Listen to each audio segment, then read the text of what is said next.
Hello बेटा, पिछली class में हमने फ़ोटो इलेक्ट्रिक इफ़ेक्ट के बारे में काफ़ी कुछ सीखा था कि जो फोटोन होता है जब वो फोटो सेंसिटिव मटेरियल पे इंसिडेंट होता है, जैसे ये फोटोन है, एनर्जी का पैकेट जिसको बोलते हैं लाइट के केस में photon, E is equal to H nu इसकी एनर्जी होती है। जब ये किसी फ़ोटो सेंसिटिव मटीरियल है, आपका क्या है ये फ़ोटो सेंसिटिव मटीरियल है, ठीक है। इसका मतलब हुआ कि अगर इसके ऊपर कोई फोटोन फॉल होगा तो ये उसके रिगार्डिंग जो है आपको रिस्पांस देगा, मतलब एनर्जी जो कंज्यूम करके इलेक्ट्रॉन निकाल सकता है, ये पॉसिबिलिटी है। तो जब फोटोन इंसिडेंट होता है इस तरह से इसके ऊपर, तो यहाँ से इलेक्ट्रॉन निकल के या तो सरफेस पे आ जाएगा या फिर बाहर मूव करेगा। दो बातें थी, तो वो डिपेंड करता था आपका जो भी एनर्जी आप दे रहे हो ई, वो दो पार्ट में जाती थी, एक तो वर्क फंक्शन में जाती थी और जो बच जाती थी वो हाफ mv² में जाती थी, मतलब काइनेटिक एनर्जी। तो E इज इक्वल टू क्या हो जाएगा, that is work function plus kinetic energy, ये चीज़ आ जाएगी आपकी। क्लियर हो गया?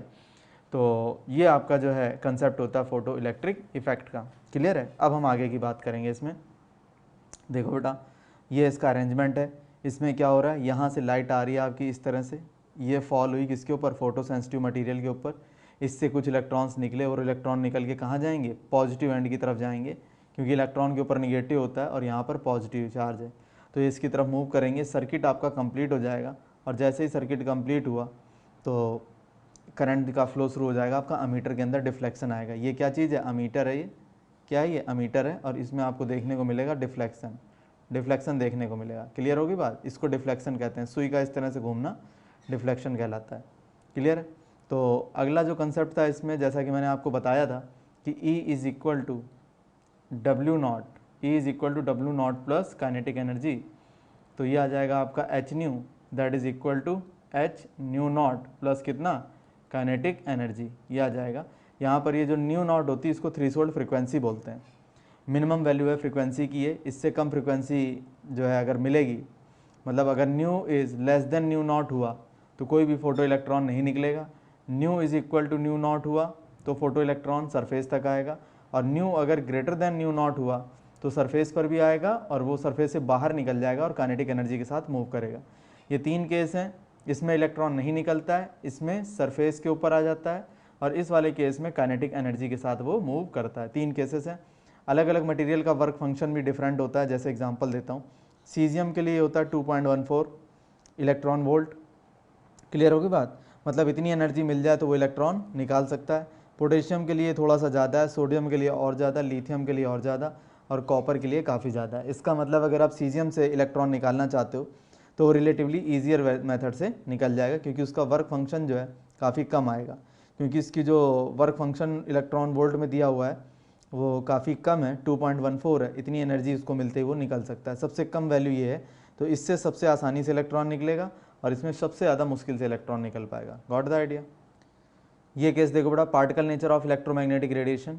कोई भी आपका इलेक्ट्रोमैग्नेटिक रेडिएशन होता है उसके अंदर पार्टिकल नेचर होता है, ठीक है। और ये बात जो है प्लांक ने बताई थी अपनी थ्योरी में, प्लांक क्वांटम थ्योरी में उसने यही बात बताई थी कि जो भी एनर्जी का लेन देन है जो एमिट होती है या एब्जॉर्ब करती है एनर्जी कोई भी सिस्टम, वो डिपेंड करता है उसकी एनर्जी के ऊपर, कितना टेम्परेचर उसका, और नंबर दो जो भी ये लेन देन होगा एब्जॉर्प्शन और emission, that will be in the form of energy packets. और उन एनर्जी पैकेट्स को क्या बोलते हैं, क्वांटा बोलते हैं।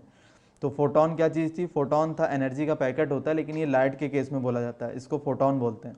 वैसे जनरल नाम क्या होता है, क्वांटा, क्वांटा से क्वांटम, ठीक है। E is proportional to new होता है, वेरी वेरी इंपॉर्टेंट। जो भी फोटोन है या जो भी क्वांटा है उसकी जो भी एनर्जी है वो किस पे डिपेंड करती है, उसकी फ्रीक्वेंसी पे, क्योंकि जितनी ज़्यादा फ्रीक्वेंसी होगी उतनी ज़्यादा उसके अंदर एनर्जी होगी। ई इज़ इक्वल टू क्या होता है, एच इंटू न्यू। एच यहाँ पर प्लैंक कांस्टेंट है, ये कांस्टेंट है, एक चेंज नहीं होता है। इसकी वैल्यू होती है 6.6 इंटू 10⁻⁻34 जूल सेकेंड। याद रखनी है आपको, वेरी वेरी इंपॉर्टेंट है, 6.6 into 10⁻34 joule second, very important. E is equal to N H nu. H nu तो हो गई एक की एनर्जी, और एन से अगर मल्टीप्लाई कर दें तो नंबर ऑफ फोटोन की एनर्जी होगी बेटा। ये क्लियर होगी बात? तो इस तरह से जो है आप जो है क्या कहते हैं, एनर्जी का जो पैकेट है उसकी एनर्जी को कैलकुलेट कर सकते हो। अब बेटा इसी में एक चीज़ और है कि जो काइनेटिक एनर्जी है इजेक्टेड इलेक्ट्रॉन की वो कितनी होगी वो बता देता हूँ। ये फार्मूला तो मैं बहुत बार आपको बता चुका हूँ। ये क्या चीज़ थी, इंसिडेंट फोटोन की एनर्जी थी, इसके बाद ये क्या था आपका, ये आपका वर्क फंक्शन था, और ये जो चीज़ आपकी क्या है, ये आपकी काइनेटिक एनर्जी है। ये 3 चीज़ें थी। तो आपको याद रखना है जो भी एनर्जी आपने दी है वो वर्क फंक्शन में जाएगी और जो बच गई वो काइनेटिक एनर्जी में चली जाएगी। तो यहाँ से जो काइनेटिक एनर्जी आप कैसे निकाल सकते हो, काइनेटिक एनर्जी आप निकाल सकते हो ले जा करके जो भी आपकी इंसिडेंट फोटोन की एनर्जी है, अगर उसमें से आपने वर्क फंक्शन को हटा दिया तो जो भी बचेगा आपके पास वो क्या बचेगा, काइनेटिक एनर्जी बचेगी।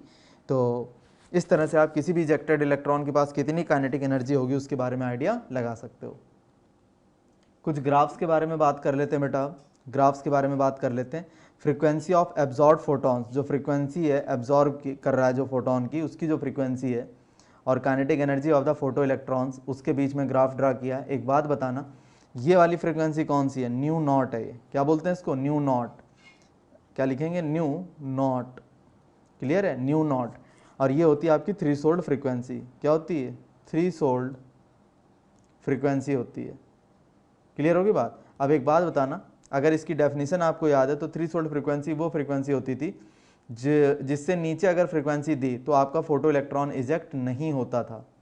ठीक है, this is the minimum amount of energy which is required for an electron to come from inside the metal to the surface of the metal.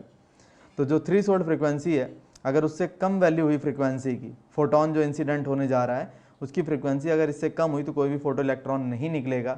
तो उस केस में उसकी काइनेटिक एनर्जी कितनी आ जाएगी, उस केस में उसकी काइनेटिक एनर्जी 0 आएगी। तो यहाँ से लेकर यहाँ तक की तो वैल्यू आ रही है आपकी काइनेटिक एनर्जी 0। लेकिन जैसे ही न्यू नॉट से बड़ी वैल्यू आपने दी, तो जैसे आप न्यू नॉट से बड़ी वैल्यू दोगे तो उससे होगा क्या, ऑब्वियस ही बात है, वर्क फंक्शन से ज़्यादा एनर्जी उसको मिल जाएगी। तो जितनी खर्च करनी वर्क फंक्शन में वो तो हो गई, और जो बच गई वो काइनेटिक एनर्जी है। जैसा कि मैंने कई बार आपको बताया था, E is equal to H nu naught plus half mv² या काइनेटिक एनर्जी। इसकी मान लो फिक्स वैल्यू है 100 है और आपने दी कितनी 100, तो ये कितनी होगी 0। ठीक है, तो ये वाली जो है आपकी 0 आ रही है। क्लियर है। इसके बाद आपने दी इसको 120 दे दी, तो इसमें तो आपकी कितनी जानी है, 100 ही जानी है। तो बची कितनी काइनेटिक एनर्जी, 20। अब आपने 140 दे दी तो कितनी बची, 40 बची। आपने 200 दे दी तो कितनी बची, 100 बची। मेरी बात समझ में आ रहा है कि नहीं आ रहा है, क्योंकि वर्क फंक्शन तो हमेशा 100 ले जाएगा, तो जो बची हुई है वो काइनेटिक एनर्जी में चली जाएगी। जब इसके बीच में आप ग्राफ प्लॉट करोगे ना तो ऐसा ही आएगा, बिल्कुल जैसा ये आ रहा है आपके सामने, इस तरह का ग्राफ आ जाएगा, स्ट्रेट लाइन आना शुरू हो जाएगी। नहीं समझ में आया बेटा, यहाँ से लेकर इस तरह से आपको स्ट्रेट लाइन देखने को मिलेगी। तो ये ग्राफ आपको याद रखना है kinetic energy of photo electron का, frequency of absorb photo electron के फोटोन के बारे में। इसके बाद जो अगला आपका कंसेप्ट है वो है, मैं बता देता हूँ, ये इंटेंसिटी ऑफ इंसिडेंट रेडिएशन का kinetic energy of photo electron के बीच में। देखो बेटा क्या चीज़ होता है, इंटेंसिटी का मतलब होता है नंबर्स। इंटेंसिटी का मतलब क्या होता है, नंबर्स। ध्यान रखना, इंटेंसिटी का मतलब होता है नंबर्स। अब मैं बताता हूँ नंबर पे कैसे डिपेंड करेगी आपकी काइनेटिक एनर्जी। ज़रा गौर करो बेटा, एक चीज़ बताता हूँ आपको, जो इंसिडेंट फोटॉन्स हैं अगर उनके नंबर बढ़ा रहे हो आप, देखो जो इंसिडेंट फोटॉन है, जैसे बहुत सारे फोटॉन्स हैं यहाँ पर, ठीक है, ये बहुत सारे फोटॉन्स हैं, और ये जो है आपका फोटो सेंसिटिव मटेरियल है, ये सारे आ करके इसके ऊपर जो है इस तरह से अटैक करेंगे। ठीक है, लेकिन सबकी जो एनर्जी है, किसी भी फोटोन की एनर्जी उठा करके देख लो वो कितनी है, एच न्यू है। मैंने इनकी एनर्जी में कोई डिफरेंस नहीं किया, बस मैंने इनके नंबर्स में डिफरेंस कर दिया। पहले 100 आ रहे थे, फिर मैंने 200 कर दिया, फिर 300 कर दिया, फिर 500 कर दिया, इस तरह से मैंने इनके नंबर बढ़ा दिए। लेकिन इनकी जो एनर्जी है उसमें मैंने कोई भी चेंज नहीं किया हुआ है। तो एक बात बताओ, E इज इक्वल टू क्या होता है, वर्क फंक्शन और प्लस काइनेटिक एनर्जी, यही तो होता है। अब मान लो किसी भी मेटल का वर्क फंक्शन फिक्स है, वो 100 है, तो जो काइनेटिक एनर्जी वो सीधे सीधे किस पे डिपेंड कर रही है, काइनेटिक एनर्जी सीधे सीधे इंसिडेंट फोटोन की एनर्जी पे डिपेंड कर रही है। ठीक है, अब जरा दिमाग लगाना, कॉमन सेंस की बात है, ये 100 तो बदलना नहीं। जो मेटल है, आपको मैंने कोई मेटल दे दिया, मैंने मान लो कॉपर दे दिया, उसके लिए तो ये वैल्यू फिक्स हो गई, 100 ही रहेगी, चाहे आप इसके ऊपर 10 फोटोन इंसिडेंट कराओ चाहे 10,000 कराओ, कोई फर्क नहीं पड़ने जा रहा। डब्ल्यू नॉट तो आपका कांस्टेंट हो गया। अब आपकी बारी आती किसकी, ई की। ई आपका वैसे फिक्स हो गया, क्यों, क्योंकि आप सिर्फ नंबर ही तो बढ़ा रहे हो, जो फोटॉन्स है उनके नंबर बढ़ा रहे हो। और एक इलेक्ट्रॉन, ध्यान रखना, इसके अंदर जो इलेक्ट्रॉन बैठे हुए हैं, एक इलेक्ट्रॉन एक टाइम में सिर्फ एक फोटोन को कंज्यूम करता है। ऐसा नहीं है कि आप ये सोचें कि भाई 10,000 फोटोन ऊपर से इंसिडेंट हो रहे हैं तो इसका एक इलेक्ट्रॉन 5, 7, 10, 50 को कंज्यूम कर लेगा। एक इलेक्ट्रॉन सिर्फ एक फोटोन को कंज्यूम करेगा। समझ आ गई बात। तो जिस फोटोन को वो कंज्यूम कर रहा है उसकी एनर्जी कितनी है, उसकी एनर्जी एच न्यू। तो इसमें भी कोई चेंज नहीं आ रहा है। इसका मतलब जो मेरा ई है वो भी मेरा कैसा है, कांस्टेंट है। ये वैल्यू कैसी हो गई, कांस्टेंट हो गई। तो एक बात बताना जरा, W मेरा कांस्टेंट है, E मेरा कांस्टेंट है, तो काइनेटिक एनर्जी यहाँ से क्या निकल के आएगी, काइनेटिक एनर्जी आपकी निकल के आएगी जा करके E minus work function, E minus work function. अब जरा कॉमन सेंस लगाओ, ये कांस्टेंट ये कांस्टेंट, तो ये पूरी वैल्यू कैसी है, कांस्टेंट है कि नहीं है। अरे भैया E कांस्टेंट है, E नहीं चेंज हो सकता क्योंकि न्यू नहीं बदल रहा है। मैंने किसी भी फोटोन की एनर्जी में कोई भी चेंज नहीं किया है, ठीक है, सिर्फ उनके नंबर चेंज किए हैं। तो E में कोई चेंज नहीं है, वर्क फंक्शन में कोई चेंज नहीं, इसका मतलब E माइनस डब्ल्यू नॉट में कोई चेंज नहीं है। ये वैल्यू कैसी है, कांस्टेंट है, और ये कांस्टेंट किसके इक्वल है, काइनेटिक एनर्जी के इक्वल है। इसका मतलब हमारी काइनेटिक एनर्जी कैसी हो जाएगी, कांस्टेंट हो जाएगी। Got the idea, simple. इसीलिए आप जरा इसका ग्राफ देख लो बेटा, एक बार इसका ग्राफ देख लो कैसा आ रहा है। इसका ग्राफ इस तरह से आ रहा है, ये देखो आ रहा है, कांस्टेंट आ रहा है। इनके दोनों के बीच का गैप कैसा है, कांस्टेंट है। ये गैप आपका कैसा है, कांस्टेंट है। क्लियर है। ये क्वेश्चन देखो बेटा 34 कहता है calculate the frequency and energy. ये कह रहा है calculate the frequency and energy of A photon of radiation having wavelength 6000 angstrom. तो सबसे पहले तो फ्रीक्वेंसी निकालनी है। तो आपने पढ़ रखा है C इज इक्वल टू क्या होता है, न्यू इंटू लैम्डा। तो यहाँ से बेटा फ्रीक्वेंसी क्या आ जाएगी, न्यू इज इक्वल टू क्या आ जाएगा, ये आ जाएगा आपका जा करके C अपॉन लैम्डा। C कितना है, C आपका 3 इंटू 10 की पावर 8, और लैम्डा कितना है 6000 एंगस्ट्रॉम। इसको मीटर में कन्वर्ट करोगे 10 की पावर -10 से मल्टीप्लाई कर दोगे, तो ये आपकी फ्रीक्वेंसी आ जाएगी। ठीक है, लैम्डा कितना था, 6000 एंगस्ट्रॉम था। तो उसको मीटर में कन्वर्ट करने के लिए क्या करोगे, मीटर में कन्वर्ट करने के लिए 10 की पावर -10 से मल्टीप्लाई करोगे, तो आपका न्यू आ जाएगा। अब जो अगला केस है वो है आपका एनर्जी का। तो एनर्जी क्या होती है, E इज इक्वल टू आपकी होती है H इंटू न्यू। H की वैल्यू अभी मैंने बताई थी थोड़ी देर पहले, 6.6 इंटू 10 की पावर -34 जूल सेकंड। और न्यू की वैल्यू जो है यहाँ से उठा करके आप यहाँ पुट कर देंगे न्यू की वैल्यू को। ठीक है, इसको सॉल्व कर लेंगे, आपका आंसर आ जाएगा। मैं फिर बता देता हूँ, ये फार्मूला आपके लिए नया है, C is equal to nu lambda. C यहाँ पर वेलोसिटी ऑफ लाइट है। फिर बता देता हूँ, C is velocity of light, मतलब लाइट की स्पीड क्या है, लाइट की स्पीड होती है 3 इंटू 10 की पावर 8 मीटर पर सेकंड, मतलब एक सेकंड में 3 लाख किलोमीटर चली जाती है आपकी लाइट। ठीक है, और अपॉन में लैम्डा, लैम्डा कितना 6000 एंगस्ट्रॉम, उसको मीटर में बदलने के लिए 10 की -10 से मल्टीप्लाई किया। ठीक, न्यू पता चल गया, एक काम ये खत्म हुआ। इसके बाद एनर्जी पूछी थी, तो E बराबर H न्यू। H आपको पता है 6.6 इंटू 10 की -34, और न्यू की वैल्यू उठा करके पुट कर दो, आपका आंसर आ गया। Got the idea. ये क्वेश्चन देखो बेटा आपके सामने है, ये कहता है calculate the energy of a mole of photon. Mole of photon, mole का मतलब क्या होता है, 6.023 मल्टीप्लाई 10 की पावर कितना 23 फोटोन। इतने सारे फोटोन हैं और उनकी फ्रिक्वेंसी कितनी 5 इंटू 10 की पावर 14 हर्ट्ज है। ठीक है, तो आपसे पूछ रहा है एनर्जी निकालो। तो E इज इक्वल टू क्या होता है, E इज इक्वल टू होता है N into H into new. तो N कितना है, एक मोल है, तो 6.023 मल्टीप्लाई 10 टू द पावर कितना 23, और इसके बाद H कितना है 6.6 इंटू 10 की पावर -34 जूल सेकेंड, और इसके बाद न्यू कितना है 5 इंटू 10 की पावर कितना 14। ये जो है सब पूरा जब कैलकुलेट करोगे यहाँ से लेकर यहाँ तक, तब आपको टोटल एनर्जी के बारे में आइडिया लग जाएगा। गॉट द आइडिया और नॉट। तो E is equal to N into H into nu. N कितना था, नंबर ऑफ फोटॉन्स, वो मैंने बता रखे थे, एक मोल है, मोल का मतलब 6.023 10 की 23। H की वैल्यू आप जानते हो, न्यू की वैल्यू दे रखी है, इनकी वैल्यूज पुट करो, आपका फाइनल आंसर आ गया। ये क्वेश्चन देखो बेटा आपके सामने, कह रहा है 100 watt bulb emits monochromatic light of wavelength 400 nanometre. एक बल्ब है, ये आपका एक बल्ब है, ये क्या करता है, मोनोक्रोमेटिक लाइट जो है एमिट करता है। क्या करता है, मोनोक्रोमेटिक लाइट इसके अंदर से निकलती रहती है। मोनोक्रोमेटिक का मतलब हो गया जिसमें सिर्फ एक कलर हो, या तो येलो कलर की, या रेड कलर की, या ग्रीन कलर की, इस तरह से कोई एक ही रंग की लाइट इसके अंदर से निकल रही है। उसकी वेवलेंथ कितनी है, वेवलेंथ है बेटा 400 नैनोमीटर। 400 नैनोमीटर मतलब 10 की पावर -9 मीटर। तो कह रहा है calculate the number of photons. तो कह रहा है n बताओ कितने निकलेंगे पर सेकंड बाय द बल्ब, और एनर्जी कितनी है उसकी, पावर कितनी है, पावर है इसकी बेटा 100 वाट। 100 वाट का मतलब 100 जूल पर सेकंड, कितना हो गया 100 जूल पर सेकंड हो गया, मतलब 100 जूल है एनर्जी। तो एक बात बताओ, मेरे पास टोटल पावर है 100 जूल पर सेकंड की, और उसमें एक फोटोन की अगर मैं एनर्जी निकाल लूँ और उससे डिवाइड कर दूँ, तो मुझे पता चल जाएगा एक सेकंड में कितने निकल रहे हैं। खूब अच्छी तरह देखो, मेरे पास जो टोटल ताकत है वो 100 है। ठीक है, अब उस 100 में से छोटी छोटे बहुत सारे पार्टिकल निकलने हैं जिसे हम फोटोन कह रहे हैं। तो एक फोटोन की ताकत पता चल जाए तो टोटल कितने कितने होंगे वो मैं पता कर सकता हूँ। तो कैसे निकलेगा, E इज इक्वल टू निकलेगा HC बाई लैम्डा।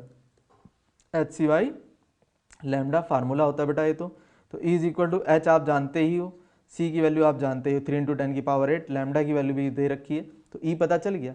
तो अब नंबर ऑफ फोटोन कैसे आएंगे, नंबर ऑफ फोटोन आएंगे, टोटल एनर्जी कितनी थी 100 जूल, और अपॉन एक फोटोन की एनर्जी कितनी है, ये आपकी यहाँ पर पुट कर देनी है, आपको ये वैल्यू इस जगह पुट कर देनी, तो ये पूरा सॉल्व होकर के आपको क्या दे देगा, नंबर ऑफ फोटॉन्स दे देगा। बोलो बेटा समझ आया कि नहीं आया, क्लियर होगी बात। तो इस तरह से आप प्रॉब्लम को सॉल्व कर सकते हैं। अगला क्वेश्चन देखो बेटा आपके सामने, कह रहा है calculate the kinetic energy of the electron ejected.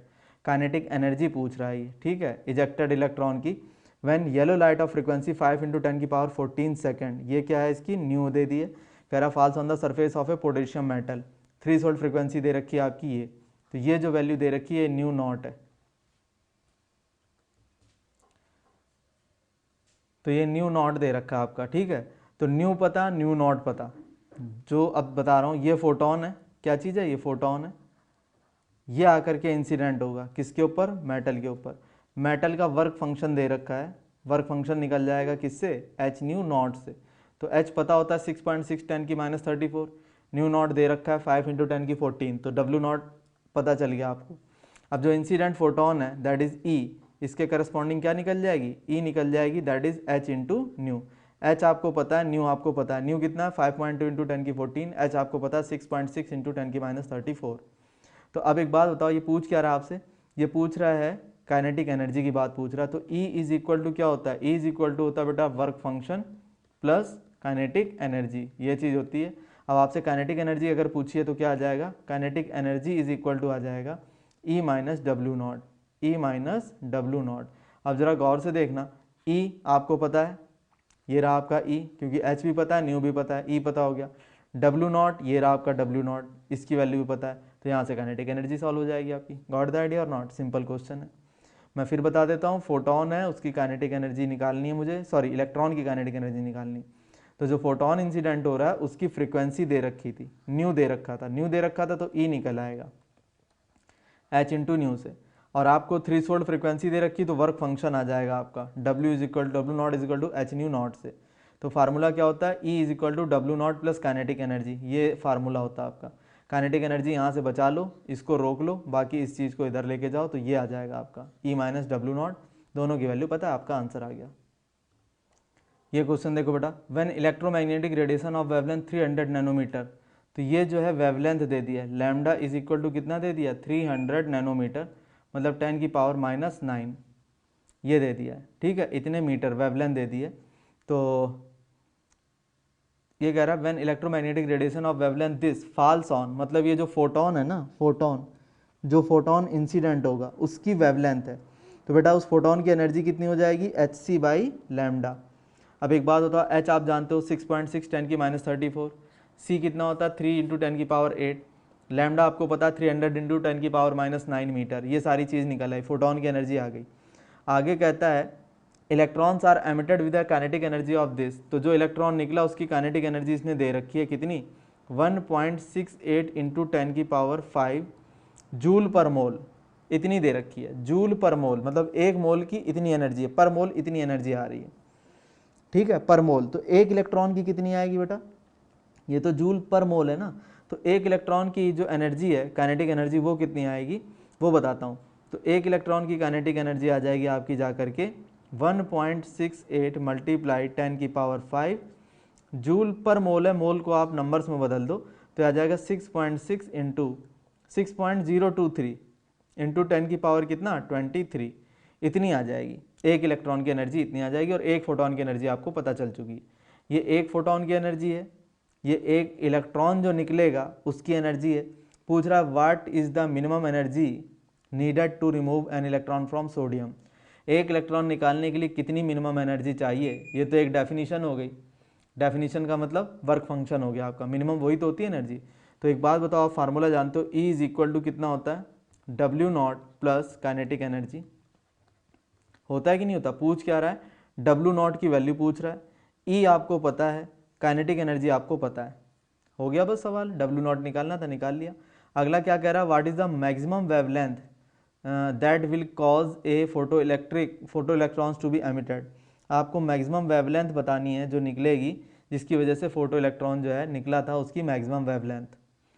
Photo electron जो है कह रहा what is the maximum wavelength that will cause a photoelectron to emit. तो मिनिमम जहाँ पर फ्रीक्वेंसी होगी वहाँ पर मैक्सिमम वेवलेंथ होगी। तो जैसा कि मैंने आपको बताया कि आप यहाँ से वर्क फंक्शन निकाल लेंगे, यहाँ से वर्क फंक्शन आ जाएगा। तो वर्क फंक्शन को क्या लिखोगे, एच न्यू नॉट, या फिर इसको लिख सकते हो आप H C by lambda naught. इसकी वैल्यू किसके बराबर है, डब्ल्यू नॉट। अब डब्ल्यू नॉट की वैल्यू मुझे पता है, एच की वैल्यू मुझे पता है, सी की वैल्यू मुझे पता है, क्या नहीं पता, दैट इज लैम्डा नॉट नहीं पता। एच पता, सी पता, डब्ल्यू नॉट पता। डब्ल्यू नॉट कहाँ से आ गया, यहाँ से निकल के आएगा, यहाँ पुट कर देना। क्लियर है, डब्ल्यू नॉट की वैल्यू ये आ जाएगी, एच की वैल्यू 6.6 इंटू 10 की -34, सी की वैल्यू 3 इंटू 10 की पावर 8, लैम्डा नॉट की वैल्यू निकालनी है, डब्ल्यू नॉट आपको पता है, दैट्स ऑल। ये क्वेश्चन देखो बेटा, कह रहा threshold frequency new not for a metal is this, इतने पर सेकंड है फ्रीक्वेंसी दे रखी। तो कह रहा है कैलकुलेट द काइनेटिक एनर्जी, तो काइनेटिक एनर्जी आपसे पूछ रहा है, ठीक है। ये थ्रीशोल्ड दे रखा है, an electron emitted when radiation of frequency this hits the metal, तो ये न्यू दे रखा है। तो देखो बेटा इसके करस्पॉन्डिंग तो ई आ जाएगा, ई इज इक्वल टू कितना आ जाएगा, एच इंटू न्यू, और ये आपकी काइनेटिक एनर्जी, और इसके करस्पॉन्डिंग क्या आ जाएगा, इसके करस्पॉन्डिंग आ जाएगा एच न्यू नॉट। तो E इज इक्वल टू क्या आएगा, E इज इक्वल टू आ जाएगा work function plus kinetic energy, ये चीज़ आ जाएगी। तो E कितना, H into new, W not कितना, H इंटू न्यू नॉट, और प्लस काइनेटिक एनर्जी कितनी आपको कैलकुलेट करनी है, ये चीज़ है। क्लियर है। अब जरा दिमाग लगाओ क्या क्या पता है। H आप जानते हो 6.6 10 की -34, न्यू इसने दे रखा है, ये देखो ये न्यू दे रखा है 1 इंटू 10 की पावर 15, H आप जानते हो 6.6 इंटू 10 की -34, न्यू नॉट आपको पता है कितना, ये दे रखा है आपको। तो यहाँ से किसकी वैल्यू कैलकुलेट हो जाएगी, काइनेटिक एनर्जी की वैल्यू कैलकुलेट हो जाएगी। गॉट द आइडिया और नॉट, सिंपल। ये क्वेश्चन देखो बेटा आपके सामने, which has a higher energy, a photon of red light with the wavelength of this. तो ये आपके पास फोटोन है, उसकी वेवलेंथ दे रखी है, ये रेड के लिए वेवलेंथ है, रेड कलर के लिए, और ये वेवलेंथ है किसके लिए, ग्रीन कलर के लिए, ठीक है, ये दे रखी है। तो बेटा इसके करस्पॉन्डिंग मैं एनर्जी निकालता हूँ, ई रेड। ई रेड कैसे आ जाएगी, H C by lambda R, और इसके रिगार्डिंग आपकी एनर्जी क्या आ जाएगी, E green, that is equal to H C upon lambda green. आएगी या नहीं आएगी, एच सी बाई लैम्डा क्या होता है, एनर्जी तो होती है। अब आपको क्या क्या पता है, आपको एच पता, आपको सी पता, आपको लैम्डा ग्रीन पता, कितनी है लैम्डा ग्रीन, कितना दे रखा है, लैम्डा ग्रीन दे रखा है आपका 5250 एंगस्ट्रॉम, ये दे रखा है, देखो ये दे रखा 5250 एंगस्ट्रॉम, या इसको लिख सकते हो आप 5250 एंगस्ट्रॉम को लिख सकते हो 10 टू द पावर -10 मीटर। काम खत्म हो गया। अब आगे पे आओ, लैम्डा आर, इसमें एच आपको पता है, सी आपको पता है, लैम्डा आर रेड कलर की जो आपकी वेवलेंथ है वो कितनी है, वो है 7500, और इसकी वेवलेंथ क्योंकि ये एंगस्ट्रॉम में है तो इसको मीटर में बदलोगे तो -10 की -10 से मल्टीप्लाई करोगे। गॉट द आइडिया और नॉट। तो इस तरह से आपको पता चल जाएगा किसकी एनर्जी कम है और किसकी ज़्यादा है। ऑब्वियस ही बात है, जो आपका ये जो रेड कलर है इसकी वेवलेंथ ज़्यादा है तो इसकी एनर्जी जो है आपकी कैसी आएगी, इसकी एनर्जी कम आएगी, ठीक है। तो ये वैल्यू जो है एनर्जी की लो होगी, तो रेड कलर की जो फोटोन है उसकी एनर्जी लेस होगी ग्रीन कलर वाले से। गॉट द आइडिया और नॉट, ग्रीन कलर वाले की एनर्जी ज़्यादा आएगी। कैलकुलेट करके भी देख लेना, वैसे मैंने सिंपल मैथमेटिकल बता दिया आपको। जिसमें लैम्डा की वैल्यू ज़्यादा है तो लैम्डा रेड ज़्यादा है आपकी, तो वो एनर्जी कम आएगी, और लैम्डा ग्रीन कम है तो एनर्जी ज़्यादा आएगी। ये क्वेश्चन देखो बेटा, कहता है कैलकुलेट द वेवलेंथ, हमें क्या निकालनी है, वेवलेंथ निकालनी है फोटोन की एंगस्ट्रॉम में, और एनर्जी उसकी कितनी है 1 इलेक्ट्रॉन वोल्ट। तो ई कितना है 1 इलेक्ट्रॉन वोल्ट, मतलब 1.6 इंटू 10 की पावर -16 जूल, इतने आ जाएगी आपकी, ठीक है। 1 इलेक्ट्रॉन वोल्ट का मतलब ये हो गया, इतने जूल एनर्जी है, तो वेवलेंथ पूछ रहा है। तो E इज इक्वल टू क्या होता है बेटा, E इज इक्वल टू होता है एच सी बाई लैम्डा। अब आपको क्या क्या पता है, आपको E की वैल्यू पता, आपको H पता 6.6 इंटू 10 की -34, आपको C पता 3 इंटू 10 की पावर 8। तो आप यहाँ से क्या कैलकुलेट कर सकते हो, लैम्डा की वैल्यू आप यहाँ से कैलकुलेट कर सकते हो, आसानी के साथ निकल आएगी। Got the idea. ये क्वेश्चन देखो बेटा आपके सामने, कहता है in the ultraviolet region of atomic spectrum of hydrogen a line is obtained at 1026 angstrom, calculate the energy of photon of this wavelength. तो वेवलेंथ आपकी ये दे रखी है, क्या दे रखी है, वेवलेंथ, और कह रहा है कि आप इसकी एनर्जी निकाल के दिखाओ, फोटोन की एनर्जी निकालो। तो आप जानते हो E इज इक्वल टू क्या होता है, एच सी बाई लैम्डा। ये जो डिटेल दे रहा है इसमें अभी आप फंस जाओगे, ज़्यादा जानते नहीं हो, इसलिए प्रॉब्लम में मत आना, जो फार्मूले के टर्म्स है वो पता होने चाहिए। वेवलेंथ पता है 1026 एंगस्ट्रॉम, एनर्जी ऑफ फोटोन आपको निकालना है, वेवलेंथ आपकी दे रखी थी, ठीक है। तो एच आप जानते हो कितना 6.6 10 की -34, सी 3 × 10 की पावर 8, और लैम्डा कितना है, लैम्डा 1026 एंगस्ट्रॉम, कितना है 1026 एंगस्ट्रॉम। तो इसको आप मीटर में कन्वर्ट कर लो इस तरह से, समझ आया कि नहीं आया, तो मीटर में कन्वर्ट करोगे तो ये आ जाएगा, सारी वैल्यूज़ पता है, आप आसानी से कैलकुलेट कर सकते हो। ये क्वेश्चन देखो बेटा, in the infrared region of the atomic spectrum of hydrogen a line is obtained at 3802 per centimetre, इतना पर सेंटीमीटर आ रहा है ये, ठीक है। इसका मतलब ये दे दिया इसने न्यू बार, क्या दे दिया, न्यू बार, दैट इज 1/λ, समझ आया कि नहीं है, ये दे दिया इसने न्यू बार दे दिया, ठीक है। तो न्यू बार अगर दे दिया इसने कितना 3802, ये किसके इक्वल है 1/λ के, तो लैम्डा किसके इक्वल आ जाएगा 1/3802, ये आ जाएगा, ठीक है, इतने सेंटीमीटर आ जाएगी। तो इसको मीटर में बदलने के लिए क्या करोगे, ये तो सेंटीमीटर में आई है, मीटर में बदलोगे तो क्या करोगे, इसको 100 से डिवाइड कर दोगे, ये आपकी मीटर में कन्वर्ट होगी। तो कह रहा है calculate the energy of this photon, तो एनर्जी निकालनी है। ई बराबर क्या होता है बेटा, ई बराबर होता है hc/λ, ठीक है। अब आप चाहो तो ये ना भी करो, आप डायरेक्ट यहाँ से 1/λ की वैल्यू भी पुट कर सकते हो। तो आपको h पता, c पता और 1/λ पता, 1/λ की जगह क्या लिखोगे 3802 सेंटीमीटर में है ना, ये आपका सेंटीमीटर में, इसे मीटर में बदल लेना आप, ठीक है, 100 से डिवाइड करके इसको मीटर में बदल लेना। तो ये आ जाएगा आपका h की जगह 6.6 × 10 की -34, और c की जगह कितना 3 × 10 की पावर 8, और 1/λ की जगह कितना लिखोगे 3802 अपॉन सेंटीमीटर। इसको मीटर में बदलना है तो 100 से डिवाइड करोगे, तो उस 100 से जब डिवाइड करोगे तो वो 100 कहाँ जाएगा, वो 100 आपका इस जगह पर आ जाएगा। क्लियर हो गया कि नहीं भाई, सेंटीमीटर को ही तो डिवाइड करोगे 100 से, सेंटीमीटर को 100 से डिवाइड करोगे वो 100 यहाँ पहुँच जाएगा। क्लियर है, इसको सॉल्व कर लेना, आपका आंसर आ जाएगा। ये क्वेश्चन देखो बेटा 44 कहता है लाइट ऑफ वेवलेंथ इतना, तो ये तो दे दी बेटा आपको क्या लैम्डा दे दिया है, false on the surface of A caesium, ये आपका सीजियम है, ठीक है, इसके ऊपर फोटोन इंसिडेंट हो रहा है इस तरह से। क्लियर है, तो आगे कहता है calculate the energy of the photo electron emitted, तो फोटो इलेक्ट्रॉन जो एमिट हो रहा है उसकी एनर्जी पूछ रहा है। The critical wavelength for photo electric effect in caesium is this, ये वैल्यू आपकी क्रिटिकल वेवलेंथ का मतलब है threshold wavelength, very very important, critical wavelength का मतलब है थ्रीशोल्ड वेवलेंथ, और थ्रीशोल्ड वेवलेंथ का मतलब है लैम्डा नॉट, ठीक है। तो E इज इक्वल टू क्या होता है बेटा, आप अच्छी तरह जानते हो, E इज इक्वल टू होता है hc/λ0, ये होता है। अब एक बात बताना, आपको क्या पूछ रहा है, ये आपसे एनर्जी पूछ रहा है, ये H आपको पता है, C आपको पता है, H कितना होता है 6.6 × 10 की -34, C होता है 3 × 10 की पावर 8, और लैम्डा नॉट दे रखा है 6600 एंगस्ट्रॉम, कितना दे रखा है बेटा, ये दे रखा 6600 एंगस्ट्रॉम, इसे मीटर बदलने के लिए 10 की -10 से मल्टीप्लाई कर लोगे, ठीक है। तो सारी चीज़ें पता है आपको, क्या क्या पता है, H पता, C पता, लैम्डा नॉट पता, बस वैल्यू पुट करो, मैथमेटिकली सॉल्व करो, आपका आंसर आ गया। क्लियर है कि नहीं, आगे देखो, आगे इसने क्या कहा है, इतना नहीं पूछा इसने, तो ये E निकाल लिया आपने, E निकाल लिया hc/λ0, E नहीं बेटा, सॉरी लैम्डा नॉट है ना, तो ये वर्क फंक्शन आ गया यहाँ से, ये वर्क फंक्शन है बेटा, सॉरी ये वर्क फंक्शन है, W0 = hc/λ0, और यहाँ से क्या निकलेगा 4000 वाले से निकलेगा E, कितना निकलेगा ये hc/λ। क्लियर है, तो H पता, C पता, H कितना 6.6 10 की -34, C कितना होता है, C होता है आपका जाकर के 3 × 10 की पावर 8, और लैम्डा कितना दे रखा 4000 एंगस्ट्रॉम। तो इसको मीटर में बदलने के लिए क्या करोगे, इसको मीटर में बदलने के लिए 10 की पावर -10 से मल्टीप्लाई कर लोगे। अब जरा दिमाग लगाना, E इज इक्वल टू क्या होता है, E इज इक्वल टू होता है W0 प्लस काइनेटिक एनर्जी होता है। तो यहाँ से काइनेटिक एनर्जी आपकी कितनी कैलकुलेट होकर के आ जाएगी, ये आ जाएगी जाकर के बेटा E - W0, क्या आ जाएगी E - W0, ये वैल्यू आपकी कैलकुलेट होकर के आ जाएगी। आपको ये पता है, आपको ये पता है, तो काइनेटिक एनर्जी आप आसानी से कैलकुलेट कर सकते हैं। Got the idea. ये क्वेश्चन देखो बेटा क्या कहता है, ये कहता